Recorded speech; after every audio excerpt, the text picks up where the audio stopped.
very interesting topic. This is especially as an aspiring civil servant. This topic has to be dealt in that seriousness by all of you. It's regarding your All India Service Rules of 1968.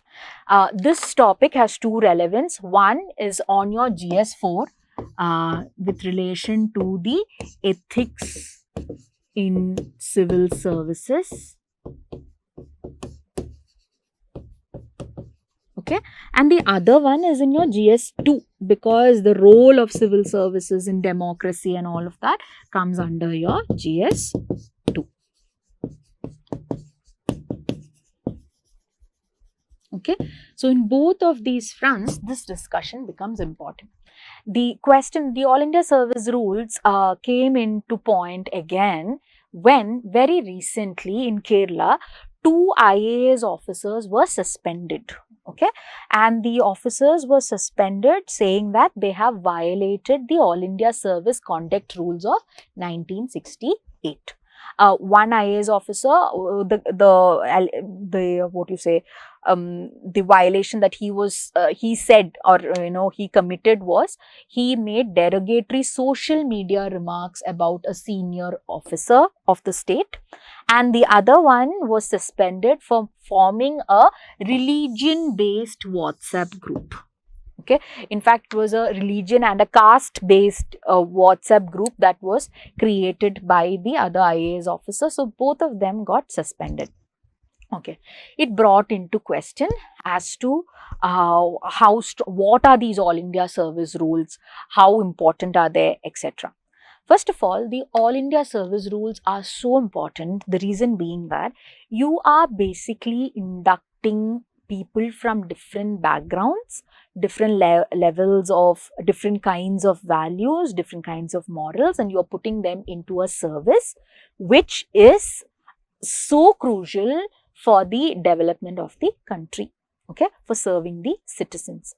That means they would have had a set of values and morals and all that they believe in their personal life, but the All India Service Rules actually gives them their set of professional values and professional rules that they have to follow. So now you have your personal preferences and your personal likings, dislikes, your political affiliations and everything on your personal life, but you're not bringing that into your professional sphere, because in your professional sphere, you are bound by your All India Service Rules.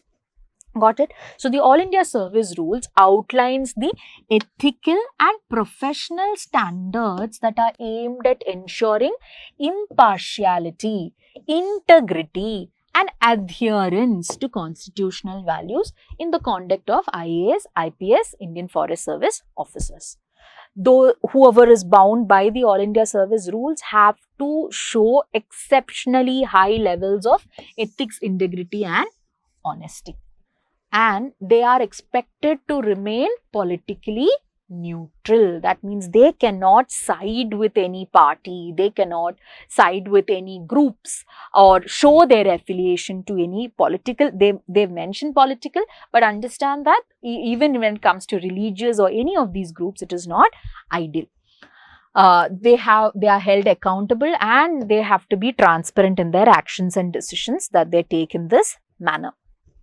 Officers may engage with the public media in a bona fide professional capacity. That means only when asked about certain policies that they are part of, or when asked about any decisions that they're taken in a professional capacity, is where they have to engage with the media. The next thing is, the officers are not permitted to seek redress or defend official acts subject to criticism through the court or media without prior government approval. That means any act or anything, any decision taken by them, if it is under the purviews of the court, then at that point they cannot publicly come out and either criticize it, support it, do whatever is needed. Why? Because it needs prior government approval, because it might even weaken the case as it is when taken in the court. And finally, it says that the officer must refrain from any behavior deemed unbecoming of their service. Unbecoming of their service is a very vague term. Okay, but to get your understanding right, unbecoming means something that is not suited to the position of a civil servant. Got it? But again, as I told you, it is a very vague term. So these are all the significance of your All India service rules. What is the issue with it? Now, the issue starts from the fact that now you have so much of social media influence when it comes to the activities done by your civil servants. Previously, you would not even know which civil servant was part of any policy or not. But now everything, any collector that is stationed at a specific district or anything, every activity of theirs, every even every plant seed that they're growing, everything is put out on social media. That means even for creating, and it's a good thing. Why? Because now people are more aware of what a civil servant is actually doing in their specific, the district boundaries that that person is stationed at. But on the other hand, it also means that the civil servant, the barrier between a civil servant and the public has now minimized. On one hand, it's good. On the other hand, if the civil servant does not acknowledge that this barrier has been closed, it's very much close, and the whatever actions that the civil servant does is something that can influence even the public perception of that person. If they are not aware of it, what happens is it can lead to such suspensions that are there. For example, the civil servant who went on to allegedly create a WhatsApp group based on religion. Now, think about the impact it would have. Even if the suspension is over and he is back into service, people are clearly aware of what he holds as important value, because he went on to create a religious WhatsApp group. So, allegedly, again. So, at what point is the public perception has already been created that this person might not be unbiased, or this person might not be neutral, and that is quite detrimental. Okay, so now the issues that we're going to speak over here are primarily related to the All India Service Rules. Does that need to be improved in any way?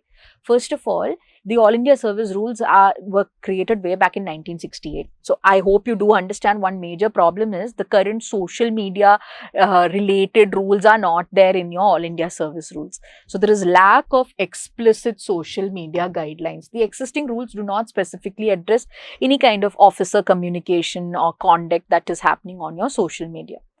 Next thing is, it's hard to set boundaries and enforce proper behavior, because again, the social media, you cannot say to the officer that you should not post on social media, because in a lot of cases, when it comes to some disasters, when it comes to public awareness creation, the social media is a much more effective tool than any of your conventional tools.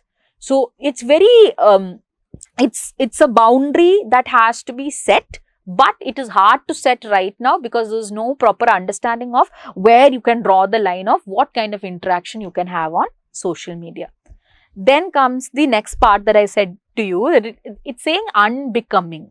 But the problem is the term unbecoming of a member of service, it's a very broad, undefined clause, which leads to very inconsistent enforcement. So some people might say, if you have not stood up when a senior officer is there, that is unbecoming of your character. On the other hand, some people might say, if you have shouted at your senior officer, that is unbecoming of character. So you are because the definition is quite broad, again, there can be a lot of chances of misuse.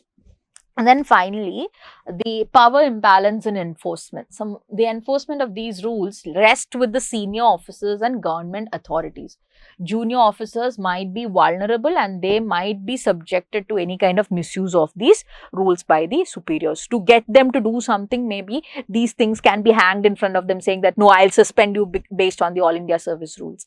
So that power imbalance is also a problematic thing when it comes to your All India Service Rules. So now the question comes, what can be done? What is your way forward? One way forward is obviously have precise social media guidelines. The rules should explicitly define the boundaries of an officer's use of social media. What can he engage in communication, what he cannot, all of these things have to be determined. And what is this meaning of unbecoming of the member of service? That can also be clarified by different kinds of instances that are there. The third thing is it should have responsible anonymity. The emphasis on remaining neutral and impartial while serving the public can be reinforced, especially in the age of social media. And finally, they should have a set of ideas or values for judicious use of social media. Avoid personal opinions or partisan statements that could compromise their neutrality. So all of these things are something that can be considered for the way forward. So I hope you have understood all the topics that we have discussed today, and especially this All India Service Rules from your ethics point of view can clearly come as a question, because what can be done to improve the rules, all of these things can be asked as a question. So I hope you've maintained your one-page note regarding this.